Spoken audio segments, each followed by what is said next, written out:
भुवः सः तत्सवितुर्वरेण्यं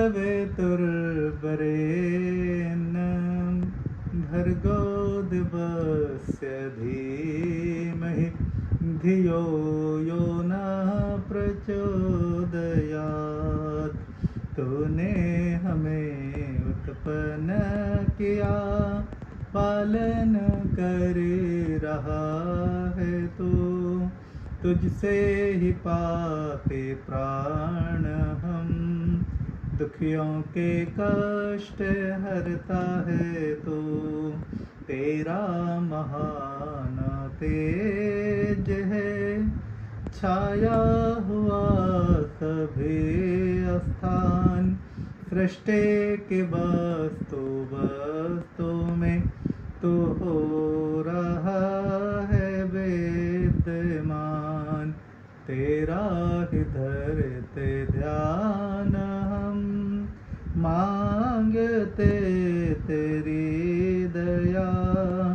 ईश्वर हमारी बुद्धि को श्रेष्ठ मार्ग पर चला। ओम भूर्भुवः स्वः तत्सवितुर्वरेण्यं भर्गो देवस्य धीमहि धियो यो नः प्रचोदयात्।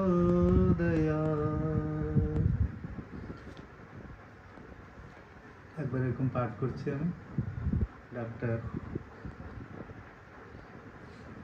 আরারোড এক ডাক্তারের বাড়িতে গিয়েছে, একটা ছিপখালি এইখান থেকে ঢুকেছে আমার কুর্তার পেছন থেকে। তখন যেহেতু ঢুকতে দেখে এখানে বেরিয়ে করছে, তো এরকম হাত দিয়ে দিয়েছে, দেখে এরকম মোটা। আমি ওদের বলে কি তোমরা কেউ পিছন থেকে হাত ঢুকিয়েছে, এইরকম মোটা একটা ছিপকেলি ওটাকে ধরে টেনে বের করেছে। আস্তে আস্তে এখান থেকে ঢুকে গেছে। ওইটা এরকম করে বসে, হ্যাঁ নিচে নিয়ে বসে। বিলকুল ঠিক, ওদের কোনো ঠিক নেই না, আস্তে আস্তে কখন ঢুকে যায় এদিকে দিক করে। বিড় করছে পোকা টাকা। चलो, तो कल हम पढ़ रहे थे तीसरा अध्याय का यज्ञशेष योग।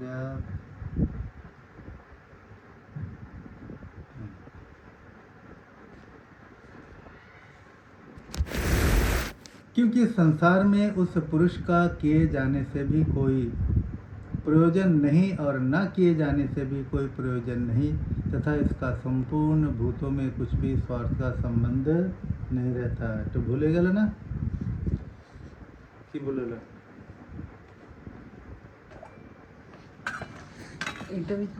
हाँ, ওটা জ্বালাতে হবে, আচমন করতে হবে।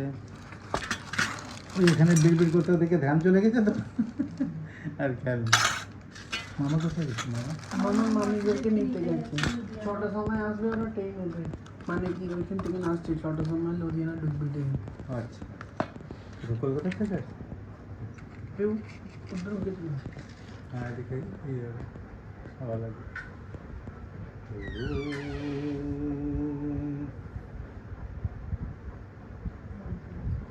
अच्छा, बैग থেকে জ্বালাইনি, आचमन करें। ओम अमृतोपस्त्रणमते स्वाहा। ओम अमृतापिदानमसे स्वाहा। ओम सत्यम यशा श्रीर्मयी श्री श्रेतां स्वाहा। दूसरे हाथ में ओम वाङ्मास्यस्तु। ओम नसोर्मे प्राणोऽस्तु। ओम अक्ष्णोर्मे चक्षुरस्तु। ओम कर्णयोर्मे श्रोत्रमस्तु। ओम बाहोर्मे बलमस्तु। ओम उर्वोर्मा ओजोऽस्तु। ओम रिष्टानि मङ्गानि तनस्तन्वामि सह सन्तु।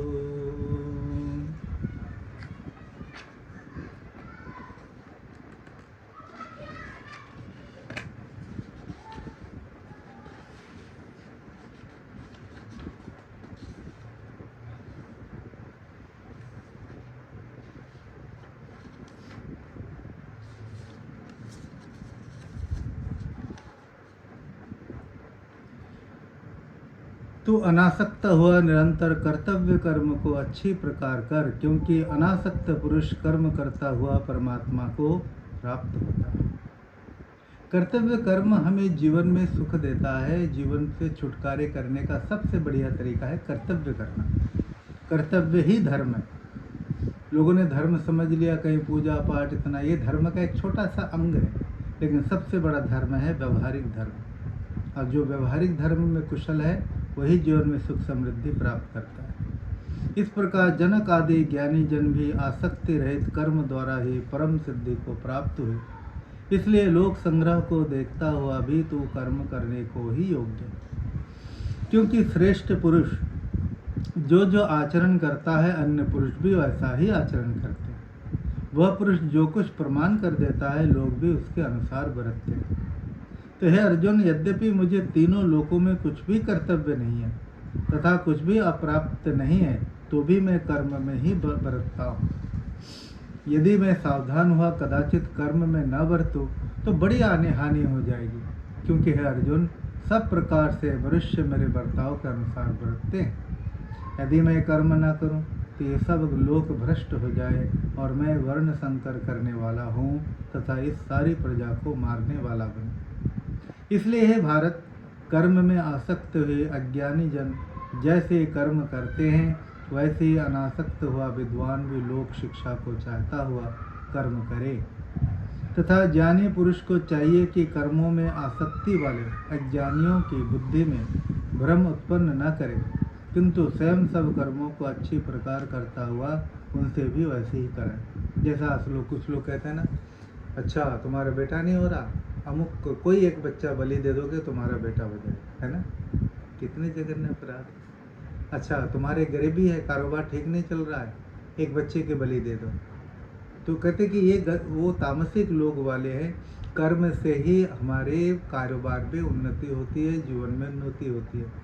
किसी को मारने से थोड़ी उन्नति होती है। ऐसे करते तो लोग क्या करते, तलवार लेकर निकल पड़ते, 15-20 मार के आ जाते और तरक्की होती।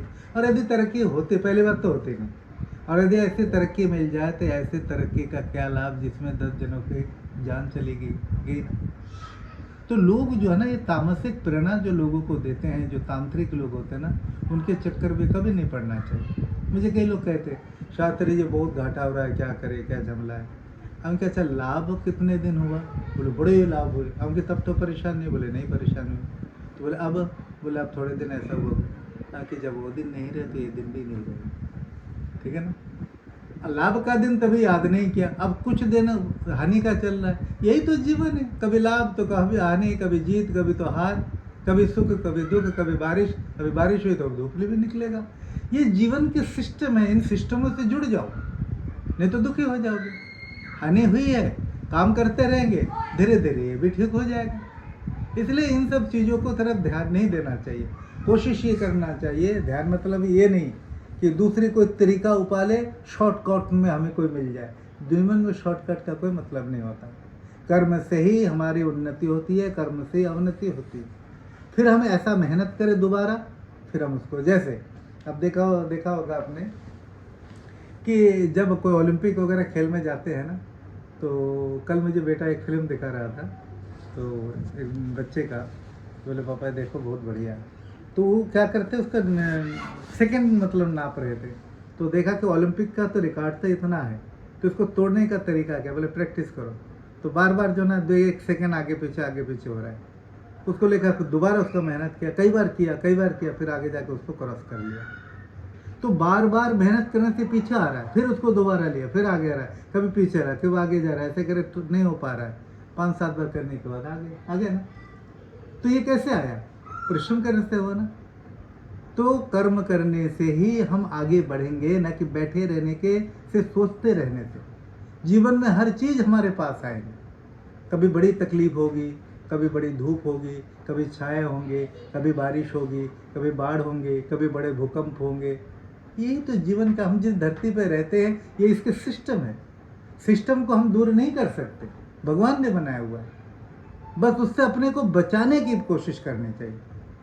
हम कैसे उससे बच सके, तो ये प्रयास हमें खुद करने पड़ेंगे। हम भगवान की तरफ करके रहे, भगवान को तो याद रखे, लेकिन भगवान हमें आके पर नहीं करेगा। हम खुद उसका प्रयास करें। धूप लग रही है तो छाँव में बैठे, घर पे बैठे, पंखे के नीचे बैठे। तो इस तरह से अपने को प्रयास करना चाहिए। सब दुनिया में है, हम लोग उसके तरकीब ढूंढें। इसलिए अर्जुन तो अंतर्चित्त संपूर्ण कर्म प्रकृति के गुणों द्वारा किए हुए हैं, तो भी अहंकार से मोहित हुए अंतःकरण वाला पुरुष मैं करता हूं ऐसा मान लेता है। परंतु ये महाबाहो गुण विभाग, जैसे कई लोग कई बार घर बनाते हैं ना, तो कई लोग कहते हैं ये मैंने बनाया, ये मैंने बनाया, ये नहीं था ये मैंने बनाया। कई जगह मैं जाता हूँ तो कई लोग कहते हैं प्रभु ने ये बनवाया है, प्रभु ने ये बनाया है, प्रभु ने ये बनाया है। वो अपने ऊपर नहीं ले रहा है, प्रभु ने बनाया। अब कई लोग क्या कहते हैं ये मैंने बनाया, ये देख रहे हो ना ये पहले नहीं था, ये देखो ये मैंने बनाया। इससे अहंकार झलकता है। तो इस प्रकार की बातें ना करके हमें परमात्मा पर ही रख देना चाहिए। परंतु हे महाभाव, गुण विभाग और कर्म विभाग के तत्व को जानने वाला ज्ञानी पुरुष संपूर्ण गुणों में बरतते हैं, ऐसे मानकर नहीं आसक्त होता। कहते कि एक जो है ना व्यक्ति बड़ा जमींदार था, धनाढ्य था। गुरु नानक देव जी जो है ना वहाँ पर सूर्या में आए तो उन्होंने सोचा गुरु नानक देव जी ऐसे आ जाएंगे, ये लोग तो फकीर लोग हैं, ये अपनी दुनिया के सम्राट है, बादशाह है। तो उन्होंने देखा जब गुरु नानक देव जी नहीं आए तो नानक देव जी को अपने घर पर बुलाया। जब घर पर बुलाया तो कहने लगे, वो दिखाने, मैं देखो ये बनाया, जब भी मेरे पास करोड़ हो जाता है तो मैं एक झंडा लगा देता हूँ, ऐसे करके ये जितने झंडे, इसका मतलब इतने करोड़ रुपए मेरे पास हैं। गुरु नानक जी सुनते गए। उसी बीच में गुरु नानक देव जी ने उसके हाथ में एक सुई पकड़ा दी कर के बोला, बेटा ऊपर जब मिलना तब मुझे सुई दे देना। ऊपर जब मिलना ना तो ये सुई पकड़ा देना। उसने हाथ में ले ली, ध्यान नहीं दिया। अहंकार जब होता ना तो पता नहीं लगता, सुई उसके हाथ में पकड़ा रह गए। गुरु नानक देव जी चले गए बोल बात। उसके लगा हाथ में क्या दे सुई, तो बोले गुरु जी बोले तो जब ऊपर मिलना ना तो मुझे सुई दे देना। बोले ऊपर मिलेंगे तो सुई देंगे, तो सुई देंगे कैसे? क्योंकि जब मैं मर जाऊंगा गुरुजी भी मर जाएंगे, ना उनका शरीर रहेगा ना मेरा शरीर रहेगा, तो मैं पकड़ के ले कैसे जाऊंगा? उसको लगा ये तो बड़ी गलती हो गई। दौड़े चले गए गुरुजी के पास, जाके गुरुजी क्षमा करेंगे। उसको समझ में आ गया कि गुरुजी ने मुझे ये सुई क्यों पकड़ाया, क्योंकि मैंने गिनाया मेरे जितने झंडे हैं ना इतने करोड़ रुपए मेरे पास है। उस अहंकार को दूर करने के लिए, बेटा जिस शरीर से तू अहंकार कर रहा है ये शरीर भी नहीं रहेगा, तो पकड़ के ले कैसे जाएगा? उसको समझ में आएगा सब धरे में धरा रह जाएगा। ये धरा धरती को कहते हैं ना, सब धरे का धरा रह जाएगा। जो यहाँ पर है इसे केवल हम लोगों को प्रयोग अधिकार है। आज से 50 साल पहले इसी जगह पर कोई और किसी तरह से रहते थे। आज से 100 साल पहले यहाँ कोई और रहते थे, आज से 100 साल बाद कोई और रहेंगे। बस हम लोग अपने अपने किरदार करके निकल जाएंगे। ये ज़मीन ऐसे पड़े रहेंगे, लोग इस्तेमाल करेंगे और फिर वक्त आने पर इसे छोड़कर चले जाएंगे। यही है ना, हम केवल प्रयोग करें, बस इतना ही हमारा मतलब है। और प्रकृति गुणों से मोहित हुए पुरुष गुण और कर्मों में आसक्त होते हैं। उन अच्छी प्रकार न समझने वाले मूर्खों को अच्छी प्रकार जानने वाला ज्ञानी पुरुष चलायमान न करे। इसलिए अर्जुन तो अंतर्चित्त हुआ संपूर्ण कर्मों को मुझ में समर्पण करके आशा रहित और ममता रहित होकर संताप रहित हुआ युद्ध कर। जो कोई भी मनुष्य दोष बुद्धि से रहित और श्रद्धा से युक्त हुए सदा ही मेरे इस मत के अनुसार बरतते हैं, वे पुरुष संपूर्ण कर्मों से छूट जाते हैं। और जो दोष दृष्टि वाले मूर्ख लोग इस मेरे मत के अनुसार नहीं चलते, उन संपूर्ण ज्ञानों में मोहित चित्त वालों को तो नष्ट हुए ही जाते। दोष दृष्टि किसी भी काम में, हर एक बंदे का जो है ना काम में देखना है, इसमें ये नहीं है, इसमें वो नहीं है, ये गलत है, वो गलत है। कुछ लोगों को गलत देखने की आदत पड़ी हुई है। ऐसे लोग अपने दृष्टिकोणों में गलत देखने की आदत है। कुछ लोग गलत को भी नहीं, गलत नजर नहीं आता, कभी उन्होंने तो गलत देखा ही नहीं, उनको गलत नजर ही नहीं आता। तो जैसे ना जो लोग गलत देखते हैं ना, तो पूरे धोती तो दिखा दो ना सफ़ेद वाले, तो कहेंगे वो देखो काला धब्बा। अरे जो है सकारात्मक दृष्टि से जो देखते हैं तो वो क्या कहते हैं, अरे धोती तो पूरी सफ़ेद है, उसको कालापन दिखाई नहीं देता। समझा ना? जो दोष दृष्टि है उन्हें धोते में काला धब्बा दिखता है, एक छोटी सी बिंदु। और जो सदोष अंतःकरण के नहीं है, दोष दिखता नहीं है, वो कालापन तो दिखता नहीं, लेकिन वो कभी केवल सफ़ेद धोती ही देखता है। क्योंकि सभी प्राणी प्रकृति को प्राप्त होते, अर्थात अपने स्वभाव से परवश हुए कर्म करते। जिसका जैसा स्वभाव है वैसे ही कर्म करते हैं। ज्ञानवान भी अपनी प्रकृति के अनुसार चेष्टा करता है, फिर इसमें किसी का हट क्या करेगा। सभी इंद्रियों के भोगों में स्थित जो राग और द्वेष है, उन दोनों के वश में नहीं होना चाहिए, क्योंकि दोनों ही कल्याण मार्ग में विघ्न करने वाले महान शत्रु।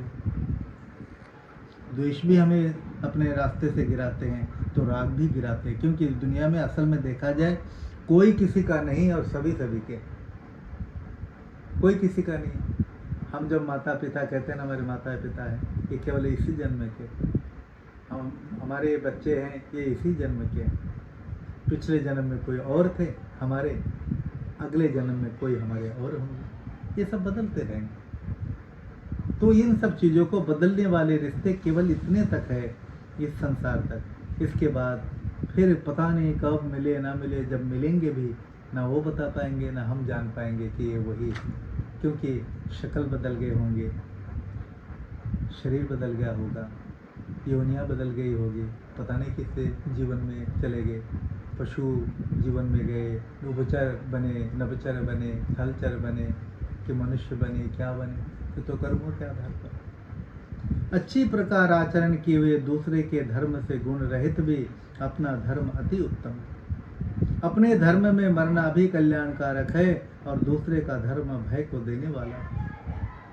तो अर्जुन ने कहा, इतना सुनने के बाद इस पर अर्जुन ने पूछा कि हे कृष्ण, फिर ये पुरुष बल से लगाए हुए की बातें ना चाहता हुआ अभी किससे प्रेरित हुआ पाप का आचरण करता है? ये पाप क्यों करता है? किससे प्रेरित होता है? फिर मनुष्य पाप करता क्यों है? तो भगवान बोले, श्री कृष्ण महाराज बोले, हे अर्जुन, रजोगुण से उत्पन्न हुआ ये कामना ही क्रोध है, यही भोगों से न तृप्त होने वाला और बड़ा पापी है। इस विषय में इसको ही तू बैरी जान। जैसे धुएं से अग्नि, मल से दर्पण तथा जेर से गर्भ ढका हुआ है, वैसे उस काम के द्वारा ये ज्ञान ढका हुआ है। हमारी जैसे कामनाएं इच्छा होती है, उससे हमारा ज्ञान ढका रहता है। जैसे शीशे में अपने चेहरे को देखने जाते हैं, तो देखता है शीशे में चेहरा ही नहीं दिखाई दे रहा। किसी ने कहा, अरे भाई उसमें धूल मिट्टी पड़ गया है, इसको थोड़ी रगड़ दो। जब रगड़ दिया तो तुरंत चेहरा नजर आ गया। ऐसे ही हमारे अंतःकरण में मल आ जाता है, विकार आ जाते हैं, दोष आ जाते हैं, और उस कारण से हमें सही गलत का पता नहीं लगता। इसलिए अंतःकरण की शुद्धि करने के लिए जप तप आराधना उपासना और मन को स्वच्छ रखने का प्रयास करना चाहिए। द्वेष को दूर रखना चाहिए और हिंसा से दूर रहना चाहिए। किसी के प्रति हम कोई कठोर कोई बात कहने, किसी ने कुछ कह दिया तो हम उसके बदला लेना नहीं, हमें अपने व्यवहार से बदल देना चाहिए। इससे आत्मा शुद्धि होती है, फिर सुकून भी मिलता है। यह अर्जुन, इस अग्नि के समान न पूर्ण होने वाले काम रूप ज्ञानियों के नित्य वैरी कामनाओं से ज्ञान ढका हुआ है तथा इंद्रियां, मन और बुद्धि इसके वास स्थान कहेंगे। इन सब जगह पर रहते हैं, इच्छाएं इंद्रियों में, मन में और बुद्धि में रहते हैं। वो इसको घुमाता फिरता है और ये कामनाएं इन मन बुद्धि और इंद्रियों द्वारा ही ज्ञान को आच्छादित करके इस जीवात्मा को मोहित करता है। इसलिए अर्जुन, तो पहले इंद्रियों को वश में करके ज्ञान और विज्ञान के नाश करने वाले इस पापी काम को निश्चय पूर्वक मार। श्रेष्ठ इंद्रियों को परे यानी श्रेष्ठ बलवान और सूक्ष्म कहते हैं, और इंद्रियों से परे मन है, मन से परे बुद्धि है और बुद्धि से भी अत्यंत परे वो आत्मा। इतने बाद जाके आत्मा का। इस प्रकार बुद्धि से परे अर्थात सूक्ष्म बलवान और श्रेष्ठ आत्मा को जानकर और बुद्धि के द्वारा मन को वश में करके, हे महाभाव, इस दुर्जय काम रूप शत्रु को मार। योग शास्त्र ब्रह्म ज्ञान ये कृष्ण अर्जुन संवाद और कर्म योग नामक ये गीता तीसरा पाठ। हरि ओम तत्सत। प्रभु काम रहित हो मन, इसका जो भी फल मिले आपको हो अर्पण। इसलिए कामनाओं को, कामना के बगैर जिंदगी जी नहीं जा सकते। हम जिएंगे क्यों? जब मनुष्य मृत्यु को वरण करता है, कोई अग्नि लगा लेता है, अपने शरीर में आग लगा लेता है, कोई दरिया में कूद जाता है, कोई फंदा लगा के पंखे पे लटक जाता है। मनुष्य तब मरता है जब इच्छाओं को देखता है, सामने कोई और मतलब सपना नहीं, वो देखता है कि अब जीने का फायदा क्या है। इसलिए मनुष्य को कोई ज़्यादा सोचना नहीं चाहिए। सोचना ये चाहिए कि परमात्मा की व्यवस्था है और सकारात्मक सोच रहना चाहिए, मन को खुश रखना चाहिए, मन में प्रसन्नता भरनी चाहिए। और सबसे बढ़िया शास्त्रों ने, मनोविज्ञान ने भी कहा है, सबसे मन को खुश रखने का, प्रसन्न रखने का सबसे बढ़िया है संगीत। संगीत से रोगी भी शीघ्र जो है ना बीमार से ठीक हो जाते हैं। इसलिए उन संगीतों को सुनना चाहिए जो मन को अच्छे लगे। और संगीत से साधना तरह तरह के हैं, उन संगीतों के साथ आंखें बंद करके चुपचाप धीमे उसमें सुनते जाओ। तो ऐसे कई बड़े आध्यात्मिक गीत है, बड़े अच्छे अच्छे भजन हैं, उनमें मन को लगाना चाहिए, तो मन खुश रहता है, मन अच्छा रहता है। चौथा अध्याय श्री भगवान ने कहा, इसको उपरांत श्री कृष्ण महाराज बोले, हे अर्जुन, मैंने इस अविनाशी योग को सूर्य से कहा था, और सूर्य ने अपने पुत्र मनु के प्रति कहा, और मनु ने अपने पुत्र राजा इक्ष्वाकु के प्रति कहा। इस प्रकार परंपरा से प्राप्त हुए इस योग को राजर्षियों ने जाना, परंतु हे परंतप अर्जुन, वह योग बहुत काल से इस पृथ्वी लोक में लोप सा हो गया। वही पुरातन योग जो बहुत उत्तम और रहस्य अर्थात अति मर्म का विषय अब मैंने तेरे लिए वर्णन किया है, क्योंकि तू मेरा भक्त और प्रिय सखा है। मैं उस रहस्य को तेरे सामने कहता हूँ। जैसे कोई अच्छा गुरु अपने चेलों को बढ़िया दाव सिखा के जाता है, अच्छा ज्ञान देके जाता है, बेटा ऐसे ऐसे ये करना तो ठीक रहेगा तेरे लिए। अब अर्जुन कहते, इतना सुनने के बाद, हे भगवान, आपका जन्म तो अब हुआ है और सूर्य का जन्म तो बहुत पुराना है, करोड़ों वर्ष पहले। इसलिए इस योग को कल्प के आदि में आपने कहा था, ये मैं कैसे जानूं? ये बहुत बढ़िया प्रश्न का उत्तर है। श्री भगवान ने कहा। इस पर भगवान बोले, अर्जुन, मेरे और तेरे बहुत से जन्म हो चुके, तो केवल मुझे इस जन्म का मत समझ, और तू भी अपने को मत समझ मैंने इस जन्म केवल ये जन्म हुआ। मेरे भी करोड़ों जन्म हो गए, तेरे भी करोड़ों जन्म हो गए। हे परम तपा, उन सबको तू नहीं जानता, किंतु मैं जानता हूँ। कहते अर्जुन, तू केवल इस जन्म को जानता है, इतना ही ज्ञान तुझे है, लेकिन मुझे इस जन्म ही विगत जितने करोड़ों जन्म लिया उन सब जन्मों की जानकारी मुझे है, लेकिन तुझे नहीं। मैं अविनाशी स्वरूप हूँ, अजन्मा होने पर भी तथा सब भूत प्राणियों का ईश्वर होने पर भी अपनी प्रकृति को अधीन करके योग माया से प्रकट होता हूँ। हे भारत, जब जब धर्म की हानि और अधर्म की वृद्धि होती है, तब तब ही मैं स्वयं अपने रूप को साकार रूप में रचता हूँ। साधु पुरुषों का उद्धार करने के लिए और दूषित कर्म करने वालों का नाश करने के लिए तथा धर्म स्थापना करने के लिए युग युग में प्रकट होता हूँ। इसलिए अर्जुन, मेरा जन्म और कर्म दिव्य अर्थात अलौकिक। इस प्रकार जो पुरुष तत्व से जानता है, वो शरीर को त्याग कर फिर जन्म को नहीं प्राप्त होता है, किंतु मुझे ही प्राप्त होता है। और हे अर्जुन, पहले भी राग, भय और क्रोध से रहित अनन्य भाव से मेरे में स्थित मेरे शरण हुए बहुत से पुरुष ज्ञान रूप तप से पवित्र होकर मेरे स्वरूप को प्राप्त हो चुके। हे अर्जुन, जो भक्त मेरे को जैसे भजते हैं, मैं भी उनको वैसे ही भजता हूँ। सब मनुष्य सब प्रकार से मेरे मार्ग का अनुसरण करते हैं, और जो मेरे को तत्व से नहीं जानते हैं, वे पुरुष इस मनुष्य लोक में कर्मों के फल को चाहते हुए देवताओं को पूजते हैं, और उन्हें कर्मों से उत्पन्न होने वाली मात्र सिद्धि ही शीघ्र मिलती। तथा ये अर्जुन, गुण और कर्मों के विभाग से ब्राह्मण, क्षत्रिय, वैश्य और शूद्र मेरे द्वारा रचे गए। उनके कर्ता को वे मुझ अविनाशी परमेश्वर को तो अकर्ता ही जान। कर्मों के फल में मेरा लगाव नहीं है, इसलिए मेरे को कर्म लिप्त नहीं करते। इस प्रकार जो मुझे तत्व से जानता है, वह भी कर्म से लिप्त नहीं होता। तथा पहले हुए मुमुक्षु पुरुषों ने भी इस प्रकार जानकर ही कर्म किए। इससे तू भी पूर्वजों द्वारा सदा से किए हुए कर्म ही कर। परंतु क्या कर्म क्या है और अकर्म क्या है, इस विषय में बुद्धिमान पुरुष भी मोहित है। इसलिए मैं वह कर्म तत्व तुझे अच्छी प्रकार कहूँगा, जिनको जानकर तो अशुभ अर्थात संसार बंधन से छूट जाए। कर्म का स्वरूप भी जानना चाहिए और अकर्म का स्वरूप भी जानना चाहिए, तथा निषिद्ध कर्म का स्वरूप भी जानना चाहिए, क्योंकि कर्म की गति गहन जैसे माता पिता हमें रोकते हैं, बेटा ये मत करना, इधर मत जाना, ऐसा नहीं बोलना, ऐसा नहीं करना, बोलते हैं ना, क्यों बोलते हैं? क्योंकि माता पिता के पास अनुभव होते हैं।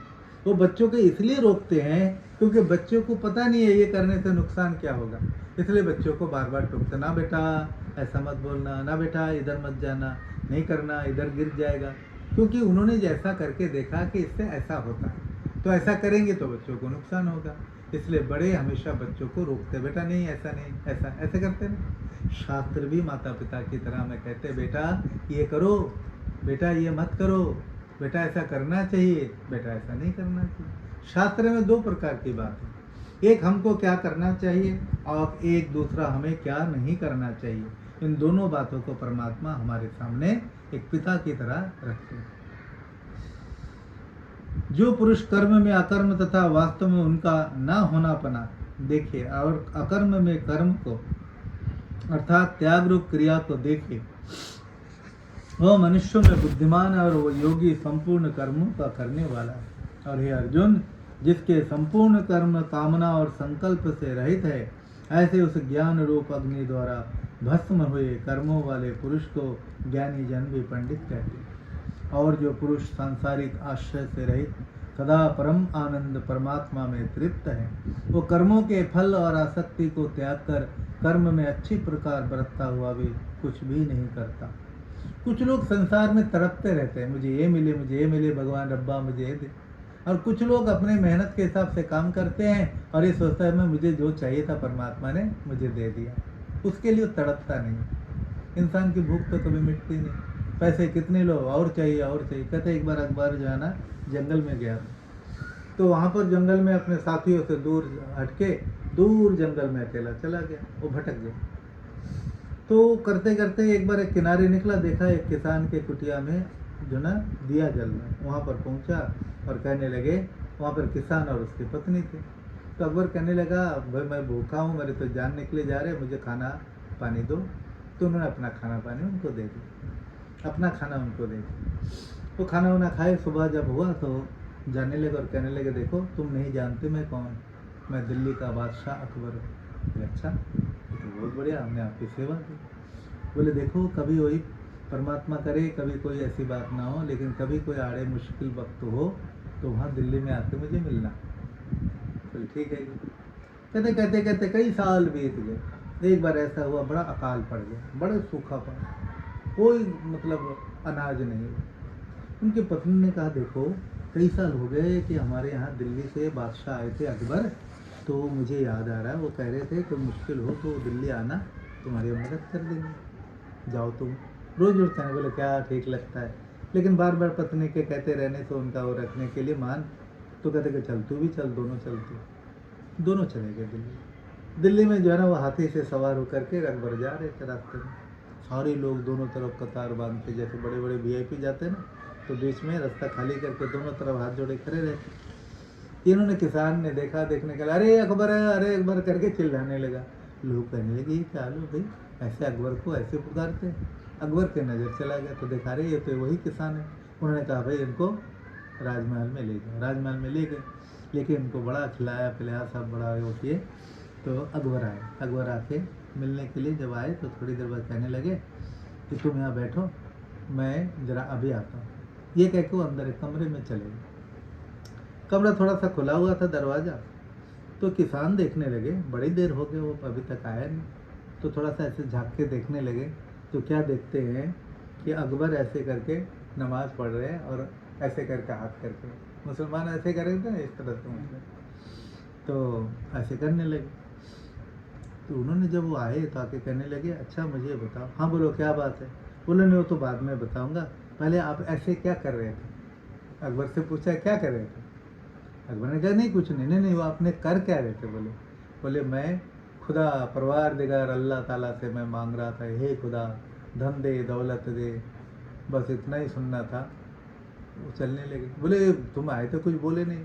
बोले मैं बोलूँगा क्या, अरे तुम जिससे मांगते हो वो तुमको देता है, तो मैं भी उसी से मांगूंगा, वो मुझे दे देगा। मैं उसी से मांगूंगा, वो मुझे दे देगा, तुमसे अब नहीं मांगूंगा। वो बोल के चला गया कि वो परवारदिगार तुमको देता है तो हमको भी देगा। और अपने आप जो कुछ प्राप्त हो उसमें संतुष्ट रहने वाला, हर्ष शोक आदि द्वंद्वों से अतीत, ईर्ष्या से रहित, सिद्धि और असिद्धि में समभाव वाला पुरुष कर्म करके भी नहीं बनता, क्योंकि आसक्ति रहित ज्ञान में स्थित हुए चित्त वाले यज्ञ के लिए कर्म करते हुए मुक्त पुरुष के संपूर्ण कर्म नष्ट हो जाते हैं। यज्ञ के लिए अर्पण अर्थात शुरवा आदि वे ब्रह्म है, हवन करने योग्य द्रव्य वे ब्रह्म है, और ब्रह्म रूप अग्नि में ब्रह्म रूप कर्ता के द्वारा जो हवन किया गया है वो भी ब्रह्म ही है। इसलिए ब्रह्म रूप कर्म में स्थित हुए उस पुरुष द्वारा प्राप्त होने वाला फल भी ब्रह्म है। और दूसरे योगी जन देवताओं के पूजन रूप यज्ञ की भी भली भांति अनुष्ठान करते हैं, और अन्य पर ब्रह्म परमात्मा रूप अग्नि में यज्ञ से आत्मज्ञान रूप यज्ञ का हवन करते हैं। अन्य योगी जन कान आदि सब इंद्रियों को संगम रूप अग्नि में हवन करते हैं, और दूसरे योगी लोग शब्द आदि विषयों को इंद्रिय रूप अग्नि में हवन करते हैं। दूसरे योगी जन संपूर्ण इंद्रियों की क्रियाओं को तथा प्राणों की क्रियाओं को ज्ञान से प्रकाशित आत्मा में स्थिति रूप योग अग्नि में हवन करते हैं। दूसरे कई द्रव्य यज्ञ अर्थात लोकहित के लिए दान करने वाले, कई तप रूप यज्ञ करने वाले, कई अष्टांग योग रूप यज्ञ करने वाले, दूसरे अहिंसा आदि तीक्ष्ण व्रतों से युक्त यत्नशील पुरुष नाम जप तथा स्वाध्याय रूप ज्ञान यज्ञ। देखो व्यक्ति के कई कैटेगरी होते हैं। कोई लोग पढ़े लिखे नहीं है, लेकिन आपने देखा गुरुद्वारे में मंदिरों में सब जाके सुबह सुबह उठ के चले जाते, कोई जाके झाड़ू लगाता है, उसका मन करता है झाड़ू लगाने ही मुझे अच्छा लगता है, वो झाड़ू लगाता है। कोई कहता है मैं पोछा ही लगा दूँ, तो एक जने साथ साथ पोछा लगा देते हैं। कोई कहता है मैं कूड़ा ही बाहर फेंकाऊंगा, वो कूड़ा फेंक आता है। कोई कहता है मैं बर्तन ही साफ कर दूंगा, कोई कहता है मैं सब्जी काटूंगा। सब अपनी अपनी वृत्ति के अनुसार काम ले लेते हैं। वहाँ कोई कहता तो नहीं ये कर ले वो कर ले वो कर ले, वो देखता है जहाँ पर जिसको ठीक लगता है, जिसको रुचि होती है वहाँ पर चले जाते। ये संसार में अपने अपने हिसाब से अपने व्यक्ति कोई ज्ञान मार्ग में रहता है, वो पढ़ के परमात्मा को जानने का प्रयास करता है। कुछ लोग साधना करते हैं, ज्ञान तो होता नहीं, ज्ञान तो स्वाभाविक रूप से सबके परमात्मा दिए, लेकिन उसे स्वाभाविक ज्ञान के आधार पर वो साधना करते रहते हैं, और आंखें बंद करके केवल परम सत्ता को पाने के लिए चुपचाप उस बात में बने रहते हैं। वो साधना के द्वारा परमात्मा को पाते। कई भक्ति करते रहते, वो भक्ति द्वारा परमात्मा को प्राप्त करते हैं। कोई सेवा करते रहते, वो सेवा करने से परमात्मा को प्राप्त कर लेते हैं। लेकिन शुद्ध भाव से सभी अपने अपने ढंग से जो जैसा करता है उस कर्म को करता हुआ ही मुक्त हो जाता है। कोई ये ना सोचे मैं पढ़ाई तो नहीं जानता, अगला कितना बड़ा विद्वान है तो मुक्त हो जाएगा। नहीं, उसका ज्ञान है, पढ़ा लिखा है, तो पढ़ करके परमात्मा को जानेगा। कोई सेवा करता है, सेवा करके जानेगा। दोनों का फल एक है। कोई कर्म करता है, कोई ज्ञान के द्वारा होते हैं। और दूसरे योगी जन अपान वायु में प्राण वायु को हवन करते हैं, वैसे अन्य योगी जन प्राण वायु में अपान वायु को हवन करते हैं, तथा अन्य प्राण और अपान की गति को रोककर प्राणायाम के परायण होते हैं। और दूसरे नियत आहार करने वाले योगी जन प्राणों को प्राणों में ही हवन करते हैं। इस प्रकार यज्ञों द्वारा जिनका पाप नाश हो गया, ऐसे सभी पुरुष यज्ञों को जानने वाले। और हे कुरु श्रेष्ठ अर्जुन, यज्ञों के परिणाम रूप ज्ञान अमृत को भोगने वाले योगी जन सनातन पर ब्रह्म परमात्मा को प्राप्त होते हैं। और यज्ञ रहित पुरुष को ये लोक भी और परलोक भी कैसे सुखदायक होगा। ऐसे बहुत प्रकार के यज्ञ देव वेद की वाणी में विस्तार किए गए हैं। उन पर सबको शरीर मन और इंद्रियों की क्रिया द्वारा ही होने वाले जान। इस प्रकार तत्व से जानकर उनका अनुष्ठान द्वारा कर्म बंधन से मुक्त हो जाएगा। और हे परम तप अर्जुन, द्रव्यमय यज्ञ अर्थात दान दे ज्ञान रूप यज्ञ श्रेष्ठ है। कुछ लोग अपनी कमाई से दान दे देते हैं, वो भी अच्छा परमात्मा प्राप्त करने के लिए, क्योंकि पार्थ संपूर्ण यावन मात्र कर्म ज्ञान में समा जाते। इसलिए ज्ञानी पुरुषों से भली प्रकार दंडवत प्रणाम करना, सेवा और निष्कपट भाव से प्रश्न द्वारा उस ज्ञान को जान। वे तत्वदर्शी ज्ञानी जन तुझे उस तत्व ज्ञान का उपदेश करेंगे, जिसे जानकर तू इस प्रकार मोह को नहीं प्राप्त होगा। और हे अर्जुन, जिस ज्ञान के द्वारा अंतर्भाव से अपने अंदर संपूर्ण प्राणियों को देखेगा, उसके उपरांत मुझे सच्चिदानंद स्वरूप में ही वही देखेगा। जब तुझे ज्ञान हो जाएगा तो तुझे किसी और में भेद नहीं होगा। कुत्ते, गौ, घोड़े, मनुष्य सब तुझे एक ही आत्मा लगेंगे। शरीर अलग अलग है लेकिन आत्म तत्व तो एक ही है। समदृष्टि बन जाएगा। क्योंकि है अर्जुन, जैसे प्रज्वलित अग्नि ईंधन को भस्म कर देता है, वैसे ही ज्ञान रूप अग्नि संपूर्ण कर्मों को भस्म कर देता है। इसलिए इस संसार में ज्ञान के समान पवित्र करने वाला निस्संदेह कुछ भी नहीं। उस ज्ञान को अपने आप समय पाकर समत्त बुद्धि रूप योग से शुद्ध अंतःकरण हुआ पुरुष आत्मा में अनुभव करता है। और हे अर्जुन, जितेंद्रिय तत्पर श्रद्धावान पुरुष ज्ञान को प्राप्त करता है। ज्ञान को प्राप्त करके उसी समय भगवत प्राप्ति रूप परम शांति को प्राप्त हो जाता है। और अज्ञानी तथा श्रद्धारहित और संशय युक्त पुरुष परमार्थ से भ्रष्ट हो जाते हैं। उनमें भी संशय युक्त पुरुष के लिए तो इस लोक और परलोक में भी कहीं भी सुख नहीं है। कुछ लोग बड़े संशय करते रहते हैं, उनके संशय कभी निवृत्त नहीं होते और इसलिए जो है ना वो दुखी हो जाते हैं। तो हे जन्मजय, जिसने कर्म योग द्वारा संपूर्ण कर्म भगवत अर्पण कर दिए हैं और जिसके द्वारा ज्ञान द्वारा सब संशय नष्ट हो गए हैं, ऐसे आत्मनिष्ठ पुरुष को कर्म नहीं बांधते। इससे हे भरतवंशी अर्जुन, तो समस्त बुद्धि रूप योग में स्थित हो और अज्ञान से उत्पन्न हुए हृदय में स्थित इस अपने संशय को ज्ञान रूप तलवार द्वारा छेदन करके युद्ध के लिए खड़ा हो जा। योग शास्त्र ब्रह्म ज्ञान ये कृष्ण अर्जुन संवाद और ज्ञान कर्म संन्यास योग गीता चौथा पाठ। हरि ओम तत्सत प्रभु काम रहित हो मन, इसका जो भी फल मिले आपको हो अर्पण। भले सच्चिदानंद भगवान की जय।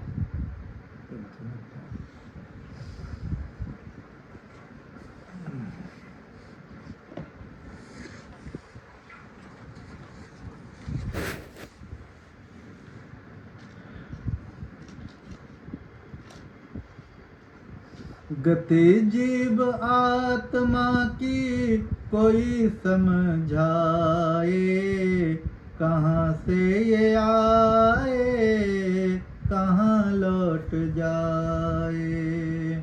कभी इसका आना जाना किसी ने न जाना, कहाँ का निवासी है ये कहाँ है ठिकाना। किसी को भी कोई अपना पता ना बताए, कहाँ से ये आए कहाँ लौट जाए। मिली एक नगरी इसको अयोध्या निराली, जो है 8 चक्रों और 9 द्वार वाली। सिर्फ 4 दिन ही इसका शहंशाह कहाए, कहाँ से ये आए कहाँ लौट जाए। प्रभु ने हजारों तोहफे बना कर दिए हैं, कुदरती नजारे जग में इसी के लिए हैं। इन्हें छोड़ क्यों जाता है समझ में न आए, कहाँ से ये आए कहाँ लौट जाए। पथ की ये प्रभु की माया प्रभु जानता है, प्रभु के सिवा ना कोई पहचानता है। जो महान शक्ति सारे विश्व को चलाए, कहाँ से ये आए कहाँ लौट जाए। गति जीव आत्मा की कोई समझाए, कहाँ से ये आए कहाँ लौट जाए। कहाँ से ये आए कहाँ लौट जाए। ओम दो शांतिरंत अंतरिक्षं शांति पृथिवी शांतिरापः शांतिरोषधयः शान्तिः वनस्पतयः शान्तिर्विश्वे देवाः शान्तिर्ब्रह्म शान्ति सर्वं शान्ति शान्तिरेव शान्ति सामा शान्तिरेधि ॐ शान्ति शान्ति शान्ति।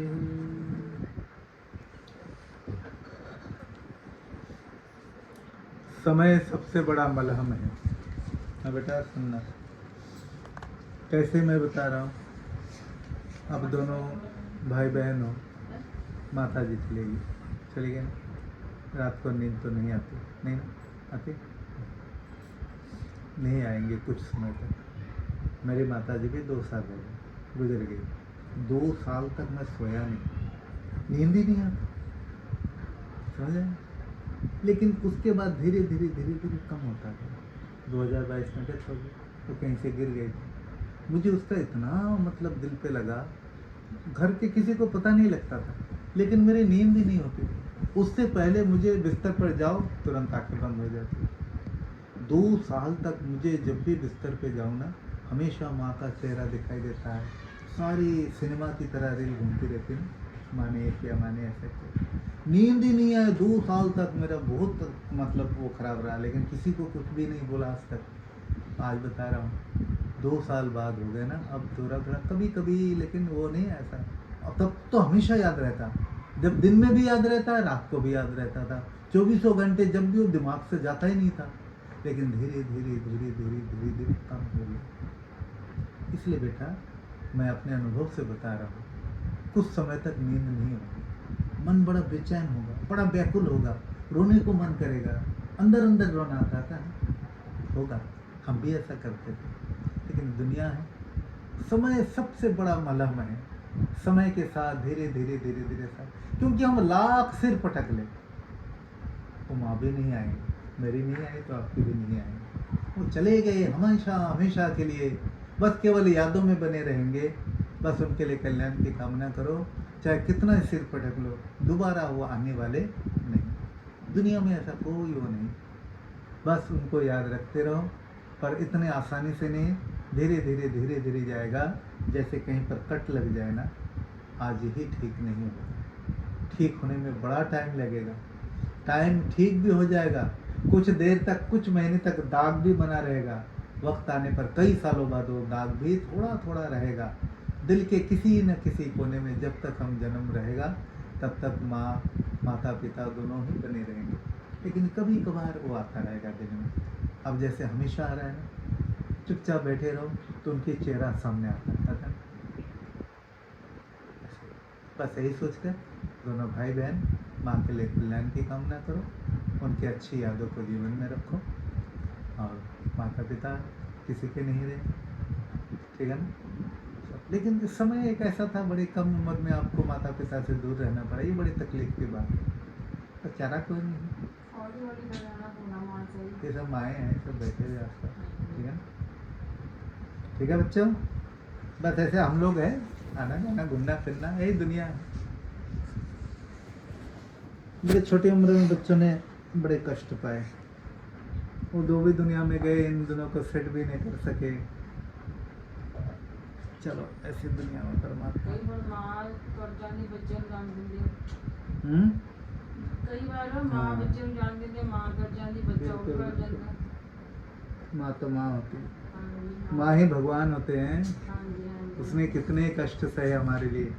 भगवान ने माँ के रूप में दुनिया में खुद को रखा है कि मैं माँ के उसमें हूँ। माँ इतने त्याग करती है, अपने दुख को भूल जाते बच्चों के लिए। मलमूत्र साफ करना, उसके सुख में सुखी होना, उसके दुख में दुखी होना, ये माँ ही होती है, ठीक है ना। बच्चा रोए तो माँ रोती, बच्चा हंसे तो माँ हंस देती। तो बहुत मुश्किल है, भगवान ने दुनिया को उपाय कोई नहीं, उपाय कोई नहीं। चलो